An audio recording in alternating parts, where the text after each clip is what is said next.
Welcome to the Cedar Creek Bible in a Year podcast. Whether you are listening on your own, with a friend, or a group of friends, we hope this podcast helps you connect with Scripture and also enriches your relationship with God. Here are your hosts, Luke Shortridge and Andy Rechtenwald. Hello everyone, Cedar Creek Radio is on the air. Luke Shortridge hanging out with the Andy Rechtenwald. Andy, how you doing today? I really like when you do that. When you say speak? the Andy Rechtenwald. Well, yes, but also when you say the Andy Rechtenwald, it makes me feel good. Well, you know, do what I can for podcasting everywhere. Thank you so much. And we're also joined by our silent partner, Eric, the producer. Eric's on his phone, so we're going to just keep moving along here. We are in Genesis. We're going to finish Genesis today. We're going to look at chapters 37 through 50, which features a very colorful character, if you will. A colorful character? A man by the name of Joseph, who had a coat of many colors. Touche. And Andy, have you ever seen the musical? Yeah, with Osmond, Donny Osmond or whatever. Isn't that? Isn't he in it? He might have been originally. Yeah. I mean, right? I'm sure many actors have portrayed. Well, that's the one I watched. Okay. I think. Was this a movie or a play? Yeah, I don't know. I remember watching it in music class when I was in like junior high. All right. Well, since you are such a musical connoisseur, I'm not. we're gonna go ahead and do a little bit of musical trivia. I think you're going to do great, Andy. Okay. I have great faith in you. So Good. what's going to happen here is I'm going to give you a clue. I will describe a musical, and I want to know if you can give me the name of that musical. Got Okay. it? Yeah. All right, no problem. Musicals. This is going to be... Musicals. Yep. This is right in your wheelhouse. A 1957 musical, which is an interpretation of Romeo and Juliet told through the eyes of warring teenage gangs in New York. The Jets versus the Sharks. Oh, West Side Story. Yes, sir. Yes, That is correct. I knew that one. We are on a roll here. They fight so weird in that movie. Have you seen No. Yeah, they dance fight. Again, It's so strange. It's a musical. It's not a movie. Well, it's still a movie. It was made into a movie. Yes. So I've seen the movie, and they dance funky. In it. They That's fight funky. because it was a musical first. Yeah, well, that's all I'm saying. Okay. Andrew Lloyd Webber and Tim Rice, who worked on Joseph and the Amazing Technicolor Dreamcoat, they were the creators of that as well, made a rock opera in the 70s which retold the last days of Jesus' life. What was it called? Is this like The Last Temptation of Christ? No. Is this, let me try again. I don't know. I have no I'm not good with musicals, but... Oh, boy. Wait, okay. Give me 1, 2, 4 seconds to think of this. Still don't know. Okay, great. It is Jesus Christ Superstar. You had it. Yeah. You would have got it. I would have got, if I had out 5 seconds, it Okay. would have, yeah. This Broadway classic is based off the Victor Hugo novel of the same title, Javert, Fantine, Eponine, Battle for Love and Redemption in 19th century France. Can you say it again? This Broadway classic is based off a Victor Hugo novel. Our audience is dying right now, Andy. Javert, Fantine, Eponine, Battle for Love and Redemption in 19th century France. Maybe the biggest musical ever. Well, it hit the mainstream because it was made into a pretty crappy movie. A musical? Yeah, I don't know. Les Miserables. Oh, yeah, never seen it. Or Gerard Butler. listened to it. I do love Gerard Butler, but not because of his musical abilities. Oh. Okay. This Broadway adaptation of whose epic 1969 rock opera gave new life to the tale of a deaf, dumb, blind boy who turns out to be a pinball wizard? Wow. Can I phone a friend, as in the producer? You can, or I you could have- just talk to him. He's right next to you. That was the guy. Yeah. Ha! What do you think, Eric? Here, let me give you a hint. Okay, I'll take a hint. It's all. First of all, the music is from The Who. Okay, that doesn't help. Doesn't All help right. me. Second hint. Andy's eyes are glazed over right also now. the name of a movie starring the late Chris Farley. Not the same name. Not like the name is in that name of the movie. Okay. One more hint.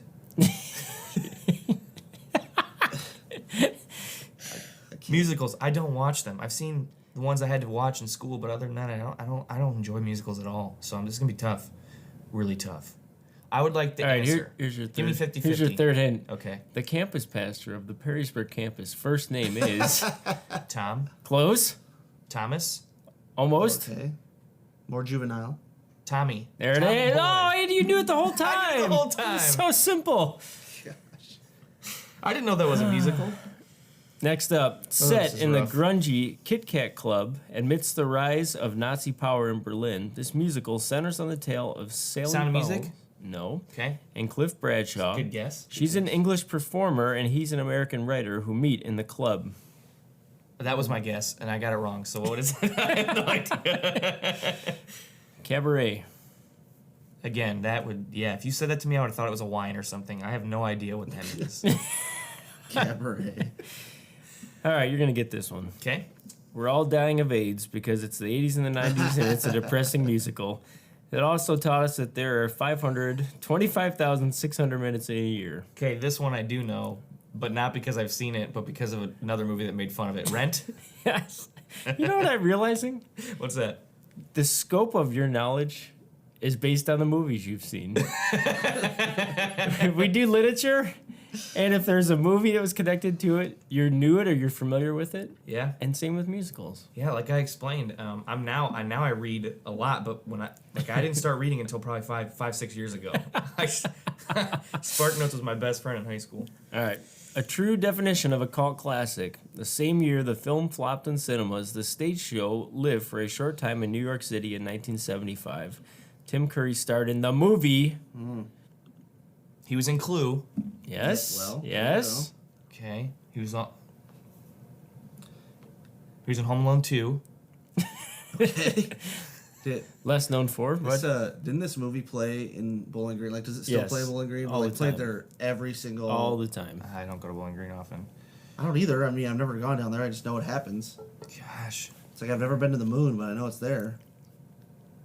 Nah, I have nothing. I got nothing. Rocky Horror Picture Show. Oh, see, again, I've never. All right. In this Thought you were 2015 gonna say we're musical done. was a breakout hit telling the story of one of the U.S.'s founding fathers. It won 11 Tonys, including Best Musical. Okay, Hamilton. Lincoln. Yes. Oh, Lincoln. No, is it Hamilton? Yeah. It was Hamilton. Set in the gritty underworld of the 1950 gambling parlors, this musical has made an appearance on Broadway every decade since it first debuted.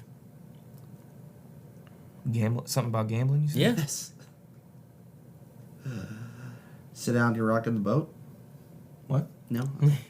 Eric knows all of these. Man, this is tough. All right. I wish we were doing heresy trivia. Okay. Ready? Word association. Okay. Or synonyms Okay. for males and females. Gender. No, I mean like synonym for male and female. Boy and girl. Yes, Okay. you're on the right track. Keep going. More of a colloquial term. Guys and gals. Ooh, Oh, got the so first one close. Guys, is this the right. A little title? more offensive, Guys and. less socially acceptable. But guys is right? Yes. Oh, less socially acceptable. Guys and girls. Well, No. less socially acceptable now, but it was socially acceptable in the 50s. Guys and.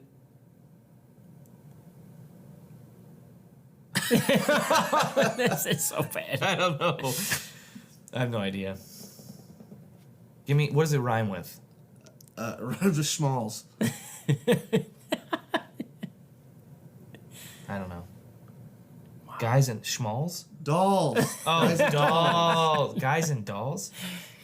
That's the title of it? That's the name of the musical? People are screaming right now. They are everyone who's pulling their ever been- cars off the road. Seriously, everyone who's ever been in high school for 40 years has seen their drama club do Guys and Dolls. Gosh. Or- the- or- we had, oh, we I don't had, know we what had a it drama was. club. I didn't go to any place. Maybe one.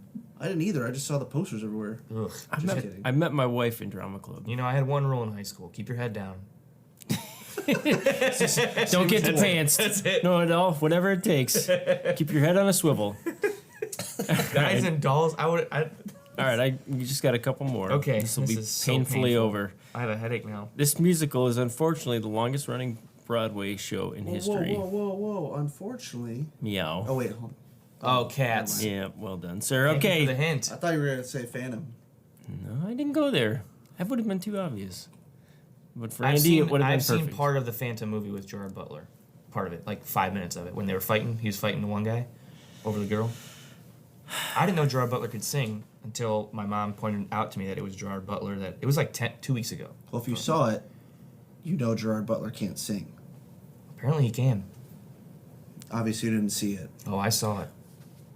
Was it Gerard Butler or Russell Crowe in the Les Miserables? It was movie? Russell Crowe. Oh, was- Russell Crowe can't sing. Yeah, I've heard that he can't sing. That it was absolutely awful. I think he was pretty good. Subjective. I think everything he touches is gold. All right, last one. In the year 2000, Clay High School students had to wear their school theater shirts with duct tape over them because they were not allowed to display the name of their senior year musical. Blank Yankees. Damn Yankees. You can't swear on the podcast. This is a family Post podcast. production will bleep it out. Okay, good call. It's in the Bible though. Yeah, that was terrible. I got 3 of them. I got Cats. I got the last one. I got West Side Story with no hints. What else did I get? You got a headache. I do have a headache, yeah. You got Eric and Ulcer. That's what you got. Oh, Rent. I got Rent. All right, we're gonna just Come on. we're gonna have to just Come move on. it along I here. didn't do terribly. Yes, I did. What's I your- still failed. I got What's your less. standard for terribly? Depends on what we're talking about. If it's like a test, of course 50% is failing. But if it's trivia with obscure genres Obscure? like musicals, Mom, I got 33% of the test. Don't worry, Hey. it's still an F, but that's better than 0. that's what I'm saying. Test is that's terrible. But a trivia on something with which I'm not familiar, musicals, then All right, we're gonna go back to the well. That was 12 minutes of awful content. I wish I could have made it interesting. I apologize. All right, Andy. Well, we're gonna get back into our text now. We're looking at the book of Genesis, and we're gonna focus on the story of Joseph. And if you have seen the musical of Joseph and the Amazing Technicolor Dreamcoat, you know that it was a pretty wild story that Joseph went through in his life. But I think there's some key points that we can pull out as well. So if you guys want to follow along with us, you can pull out your Bible. We're going to be in the New Living Translation. We're also going to have some questions as we go along. We'll do our best to answer them. If you're listening by yourself, you can stop the podcast and journal. And if you're with a group of friends, you can stop the podcast after the questions and discuss. We are in chapter 37, 1 through 11. Andy, do you got it for us? Yeah.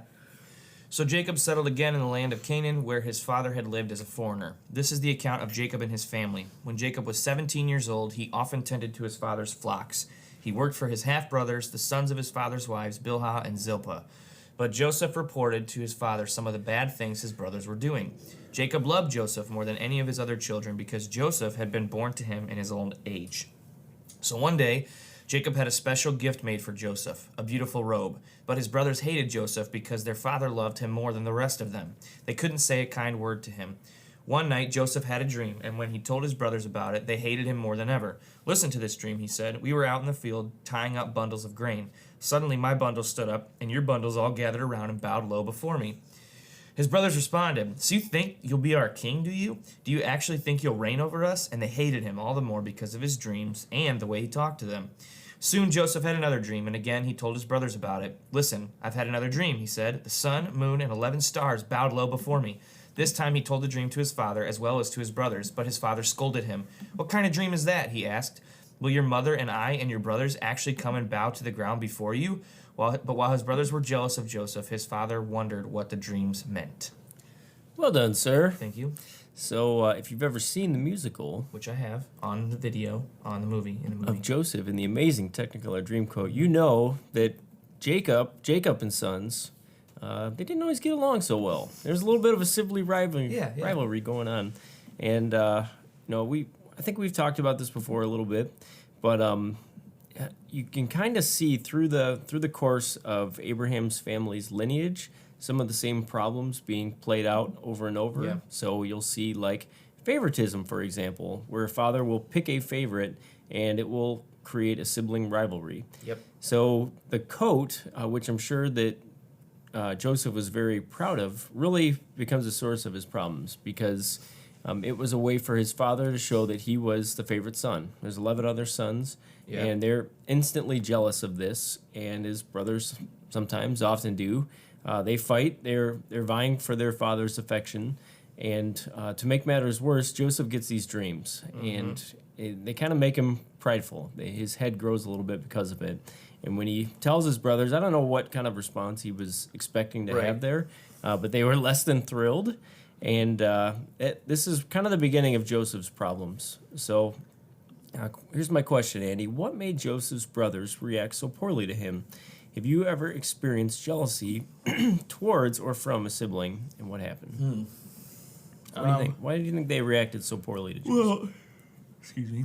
So I don't know. I think it's they reacted poorly to him because he's rubbing in their face a dream. He was already the favorite, and he's saying basically saying only things are only going to get worse for you. You know, like you're gonna be bowing down before me. I don't know how any sibling would respond positively to that, especially if they already thought that he was the favorite or they knew that he was the favorite based on obvious evidence. Part of the strange family dynamic here is that there's 4 moms in the mix. Yeah, there's that too. So Jacob has 2 wives, and then each of the wives had a servant, and it was kind of this like, let's prove I'm the most worthy, it's just bad. So the family dynamics are already kind of odd, but I think they responded poorly because jealousy. You know, they wanted what Joseph had. Yeah. They wanted to be their father's favorite. And I don't know if they believed his dreams were legitimate or not, but the dreams seemed to show that they would be worshiping him or bowing down to him. Yep. Which would have been instantly offensive, and they already had a bad taste in their mouths. So, Right. I don't know. So, Andy, have you ever experienced jealousy to or from a sibling? You know, I don't want to admit this, but I will. My Oh, brother's boy. 6'2", and Oh, boy. he's my younger brother, and nobody in my family's tall. And somehow he's tall. My grandma, my dad's side is like 4'9". Wow. My aunt is like 4'10". Wow. I'm 5'5". You know, my mom is 5. They're all normal. I'm short. They're all normal height. My dad and my mom. Everybody's just average or short, and then Daniel is 6'2".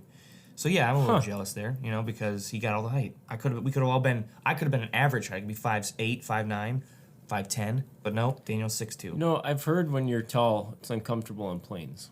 It's uncomfortable everywhere, you know. I mean, cars, planes, chairs, Come on. you know. So I've heard it's more comfortable if you need to get something from a really high place. yeah, I wouldn't know that. So yeah, I guess that's my jealousy is there. It's still there. I'm working on it. What about you? Maybe you're still growing, Andy. No. Okay. There are people that say that to me though. You know, like you still got some room to go. Maybe he'll shrink when he's 60. I could only hope that I don't. I have one sister growing up, and for the most part, we got along. We kind of stayed in our own lanes. She was 2 years younger than me, and we just kind of did our own stuff, had our own friends. But I remember one time, this is shocking to hear, I've always been a little bit more insensitive. She's been a little more, maybe a little more thin-skinned. And she bent over to pick something up. I'm going to say I was probably like 4, she was 2. And I saw her underwear, coming out of the back of her pants. So I had to make a big deal about it. So I did the phrase, as kids do, I see London, I see France. I see Bethany's underpants. Yeah. And she burst into tears. And, Oh, wow. Ran to my mom, and Luke's making fun of me, and this is what happened. So my mom said, the next time you see his, just sing it back at him. You can use your words the same way if you want. So the next day I came out, I was wearing only underwear. And she tried to sing the song, and I whipped those babies right off. Not anymore. That is a true story. What does that have to do with jealousy? Nothing really. Sibling rivalry. It's still a good story. And none of that surprises me either. None of it. But, all right, here you go. Here's a little sibling jealousy. When she's 16, my parents bought her a convertible. What? I had a Dodge Dynasty, which we renamed the Dynasty. She got a convertible. The Dynasty. Yeah, it was an old man car. Wow. Well, Still a car. I'm Convertible really car. not complaining, but dang, there you what go. That's happened jealousy, there? Yeah. All right, so if you want a story about sibling rivalry, when I was growing up, I'm 7 years older than my sister, and she was adopted from Russia. That's kind of something you always tell your younger siblings, but in this case it was actually true. Just in case you forgot. Right, we had paperwork to prove it and stuff, so yeah. But anyway, like anytime she would get anything that she wanted, I would always complain to my parents, that's not fair, I didn't get that when I was whatever, and my mom would just shut it down immediately by going, well, I just, I love her more today, that's all. And I'd just be like, what? And she'd say, well, check in with me tomorrow, maybe tomorrow will be your day. So it was kind of like a sibling lottery, whose day is it going to be more than mom? Well, was it ever your day, though? Yeah, because if she would complain, my Okay. mom would go, well, I just love him more today. But that just shut down every argument. Yeah. It's like all what your do you say to worst that? your worst suspicions are confirmed. But did it ever not go the whole day? Did it ever switch? Oh yeah, all the time. I mean, Oh, she okay. didn't stick to it. It wasn't like a hard and fast rule. It was It's an Eric day. Eric gets whatever he wants today. It was basically like, all right, shut up. I don't want to talk to you about it anymore. Right. Don't argue. That's amazing. Great job, Linda Williams. Genius, really. Yeah. So, all right, we'll kind of fill in the story here. I think you'll see that God is at work, even though the situation was not the greatest. The brothers at first decide to kill Joseph, but they come to their senses and think, why kill him when we can sell him and make some money? So they sell him to some Ishmaelite traders who buy him as a slave and take him off. They then fake his death and tell their father that Joseph has died. And what we see then is Joseph is bought by a man named Potiphar, who is the captain of the palace guard, a very important job in Egypt, which just so happened to be the most powerful country in the world at that time. So we're going to pick it up here. Joseph comes to work for Potiphar, and Potiphar's wife falsely accuses him of rape. And we'll pick it up in verse 39:19. Potiphar was furious when he heard the wife's story about how Joseph had treated her. So he took Joseph and threw him into a prison, where the king's prisoners were held, and there he remained. But the Lord was with Joseph in prison, and he showed him his faithful love. And the Lord made Joseph a favorite with the prison warden. Before long, the warden put Joseph in charge of all the other prisoners and over everything that happened in the prison. The warden had no more worries because Joseph took care of everything. The Lord was with him and caused everything that he did to succeed. Crazy. Yeah, I love this part of the story because Joseph, he didn't ask to be his father's favorite. That was something his father did to him. Right. He didn't ask to receive the coat that made his brother so jealous. He didn't ask for the dreams that made his brother so jealous. All that he could control at that point was kind of how he reacted to the things that were happening. And he can't control that he gets sold as a slave. Right. He can't control that his master's wife comes onto him. He now goes to prison. He can't control where he ends up. But what he can control again is his attitude and what he does with the situation at hand. And he chooses to trust in the Lord. And it says the Lord is with Joseph. God was looking out for him, even in the midst of this horrible situation that Joseph finds himself in. So here's my question, Andy. When was a time that you made the most of a bad situation, and what happened? It's easier in retrospect to say I made the most of it, but typically in the situation, I let my anger get the best of me. When bad things happen or frustration, and just kind of like, this is awful.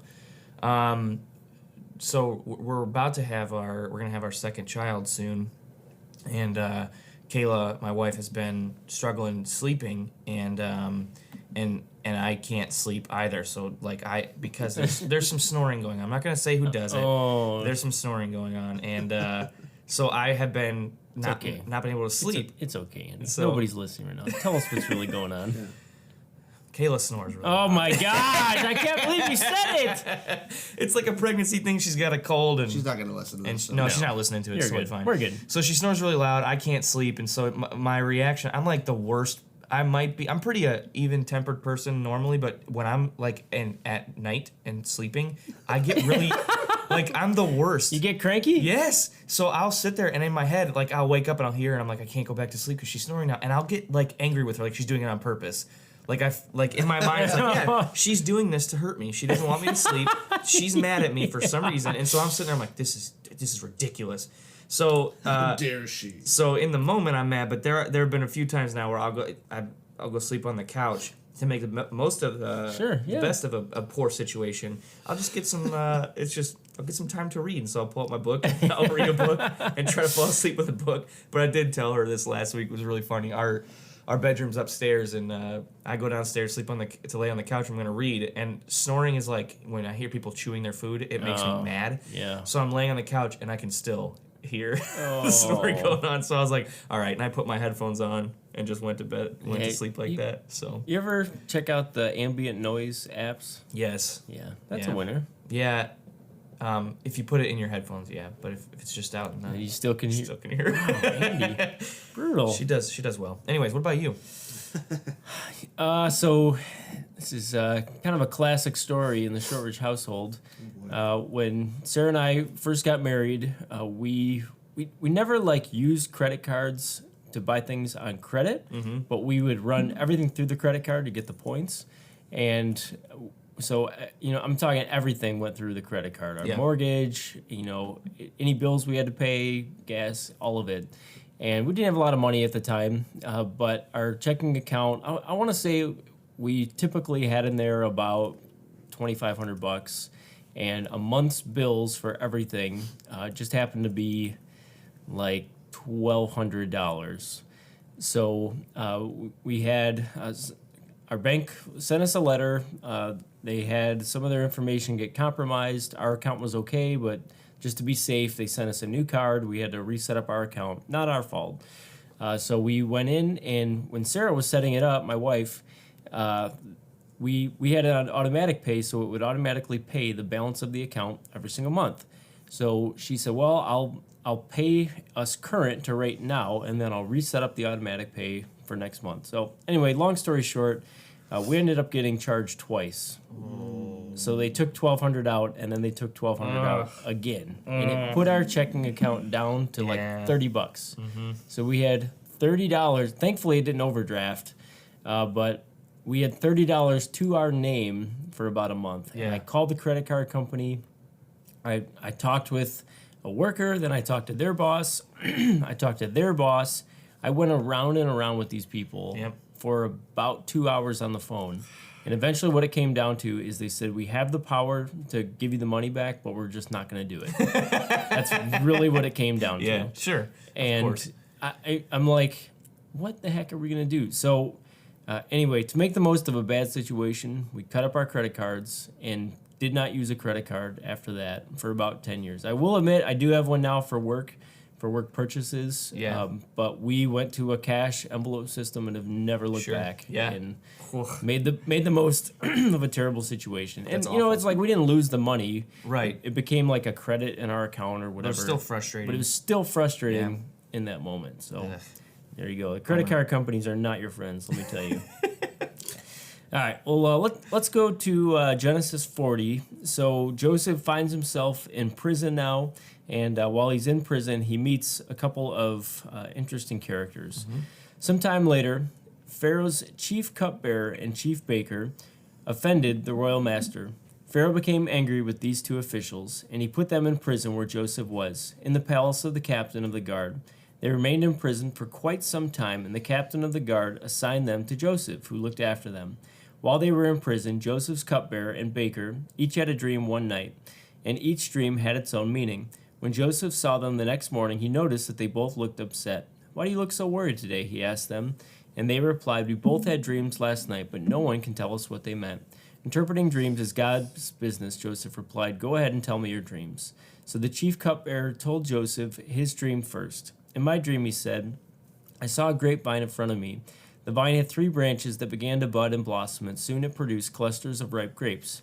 I was holding Pharaoh's wine cup in my hand, so I took a cluster of grapes and squeezed the juice into the cup, and then I placed the cup in Pharaoh's hand." "This is what the dream means," Joseph said. "The 3 branches represent 3 days. Within 3 days, Pharaoh will lift you up and restore you to your position as chief cupbearer. And please remember me and do me a favor when things go well for you. Mention me to Pharaoh, so he might let me out of this place, for I was kidnapped from my homeland in the land of the Hebrews, and now I am here in prison, but I did nothing to deserve it." Then the chief baker saw that Joseph had given the first dream such a positive interpretation, and he said to Joseph, "I had a dream too. In my dream, there were 3 baskets of white pastry stacked on top of my head. The top basket contained all kinds of pastries for Pharaoh, but the birds came and ate them from the basket on my head. This is what the dream means, Joseph told him. The 3 baskets also represent 3 days. 3 days from now, Pharaoh will lift you up and impale your body on a pole. Oh. The birds will then come and peck away at your flesh. Pharaoh's birthday came 3 days later. He prepared a banquet for all his officials and staff. He summoned his chief cupbearer and chief baker to join the other officials. Then he restored the chief cupbearer to his former position, so he could again hand Pharaoh his cup. But Pharaoh impaled the chief baker just as Joseph had predicted when he interpreted his dream. Pharaoh's chief cupbearer, however, forgot all about Joseph, never giving him another thought. Well, What do you think, Andy? What's going on here? well, it's funny to me that you see the chief, the baker, looking at it going like, "Oh, that's a great interpretation for the cupbearer. Look at that." And he's like, "Okay, here's my dream." And he's like, "Yeah, you're gonna die a really terrible death." And he's like, "Oh, yeah, I don't. That stinks." And then it happens. I've read a couple things about what could have happened, and a lot of people think that there may have been some sort of attempt on Pharaoh's life, and so he put the 2 guys in prison, and that chief baker was implicated later on. Yeah, that would make sense. But it's conjecture. I mean, I don't know. But yeah. it is interesting that Joseph's dreams in the beginning of the book, in the beginning of the story, lead to him being put in prison, and now they're being used to get people out of prison. Yeah, right. To die or to be, to be elevated back to their position. But I thought that was kind of interesting. Yeah, and it wasn't because of the dream that the outcomes happened as they did. It was just the dreams came from God, and God gave Joseph the ability to interpret them to kind of explain what was going on. And God uses this. We'll see why in a little bit, in kind of a cool way. But Andy, I was curious, do you have any reoccurring dreams? Are there any dreams that you tend to have over and over, you've had multiple times? I mean, I guess, yeah, there was one. Oh, boy. Well, Oh, boy. I had one where my friends and I, we all were able to turn into dinosaurs. Oh. And we were able to pick dinosaurs. And then one of my friends, Paul Davis, he chose to turn into a Tyrannosaurus Rex, and we all picked fun dinosaurs. And so then he's hunting us, right? And so this dream happened twice, and it freaked. And I told him about it because the way it ended was that I was running as a little dinosaur, and we're hiding in basements. I don't know how it works out. It's a dream, right? So we're I'm a little fun running dinosaur. I want to be really fast, and he's Tyrannosaurus Rex and hunting us. And then it ended up I was in a 15-passenger van as a dinosaur, and Paul was hunting me, and he was in it as well as a Tyrannosaurus Rex. Wow. Again, it's a dream. And then I had a gun, and I shot him in the head. And then it turned out it was just Paul. And I held Paul in my arms as my friend died in my arms. Twice Oh my this happened. gosh. So I walked up to him during a church service one day. I was like, "Hey, man, I gotta confess some things." He's like, "What?" He's like, "What?" I'm like, "I killed you twice. You were a Tyrannosaurus Rex. I was a fast dinosaur. You were being mean. And when after I shot you, I realized you were actually human." And he's like, "What?" And I was like, And you had this dream multiple twice. times? I had it twice. 2 nights in a row I had this dream. Wow. So, yeah. If you choose to be a dinosaur, probably pick a predator. Or don't, because you might end up getting shot as a human. What about you? What do you No rational person could interpret that dream, Andy. I just did for you. Okay. What about you? Yeah, I do have a recurring dream. I have this about once a year, and I have for probably the last 15 years. Okay. I dream that I wake up, I'm in school, I forgot. I've missed days. Yeah. So I get to class and realize it's the middle of the semester. I've done no work. I forgot all about this class that I'm in. And inevitably, there's a big test that day that's super important that I'm not prepared for. That's the day. That's it. Yeah. And I wake up and I'm super like, anxious. I'm like, oh no, I haven't done my homework. I haven't studied for my test. I'm not sure what it says Those about dreams me. are terrible. Maybe Well, I'm- just once a year? Yeah, about once a year. Yeah. Crazy. I'm back in high school or college or something. You just forgot. Those are yeah, I've had dreams where I realize I'm in school and I forgot to do something. Never where half the semester has gone by and you're like, I haven't done anything. But where you're like, oh, that was due. Oh no. And then you wake up and now I'm done with school, but it's happened since then. You're like, I gotta get this done. You're like, oh, you're not in school anymore, man. Sleep in. Go ahead, buddy. You're fine. I think it's maybe because I forget everything. Details just escape me. Yeah. And I'm always afraid that I forgot something important. That's usually the case. Well, there you go then. Yeah, and it's usually proven to be true. So, Well. maybe that will really happen. Maybe I am still enrolled in school. You just forgot for 10 years. All right, Andy, you want to pick us up in Genesis 41? Let's find out what happens to Joseph. Yep. 2 years later, Pharaoh dreamed that he was standing on the bank of the Nile River. In his dream, he saw 7 fat, healthy cows come up out of the river and begin grazing in the marsh grass. Then he saw 7 more cows come up behind them from the Nile, but these were scrawny and thin. These cows stood beside the fat cows on the riverbank. Then the scrawny, thin cows ate the 7 healthy, fat cows. At this point in the dream, Pharaoh woke up. But he fell asleep again and had a second dream. This time he saw 7 heads of grain, plump and beautiful, growing on a single stalk. Then 7 more heads of grain appeared, but these were shriveled and withered by the east wind. And these thin heads swallowed up the 7 plump, well-formed heads. Then Pharaoh woke up again and realized it was a dream. The next morning, Pharaoh was very disturbed by the dream, so he called for all the magicians and wise men of Egypt. When Pharaoh told them his dreams, not one of them could tell him what they meant. Finally, the king's chief cupbearer spoke up. Today I've been reminded of my failure, he told Pharaoh. Some time ago, you were angry with the chief baker and me, and you imprisoned us in the palace of the captain of the guard. One night, the chief baker and I each had a dream, and each dream had its own meaning. There was a young Hebrew man with us in the prison who was a slave of the captain of the guard. We told him our dreams, and he told us what each of our dreams meant. And everything happened just as he had predicted. I was restored to my position as cupbearer, and the chief baker was executed and impaled on a pole. In that order. Pharaoh sent for Joseph at once, and he was quickly brought from the prison. After he shaved and changed his clothes, he went in and stood before Pharaoh. Then Pharaoh said to Joseph, I had a dream last night, and no one here can tell me what it means. But I've heard that when you hear a dream, you can interpret it. It is beyond my power to do this, Joseph replied, but God can tell you what it means and set you at ease.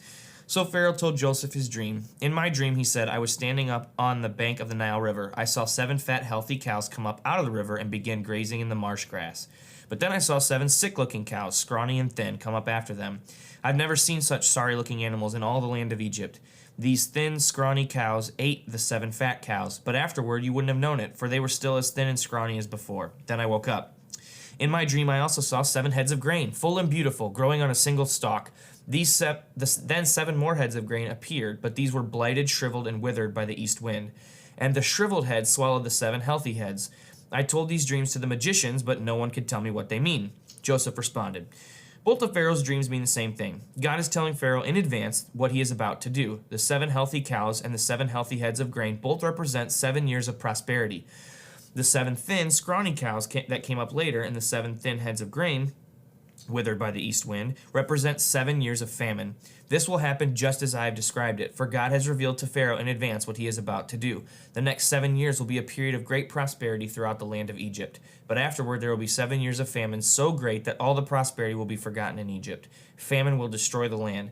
This famine will be so severe that even the memory of the good years will be erased. As for having 2 similar dreams, it means that these events have been decreed by God and he will soon make them happen. Therefore, Pharaoh should find an intelligent and wise man and put him in charge of the entire land of Egypt. Then Pharaoh should appoint supervisors over the land and let them collect 1/5 of all the crops during the 7 good years.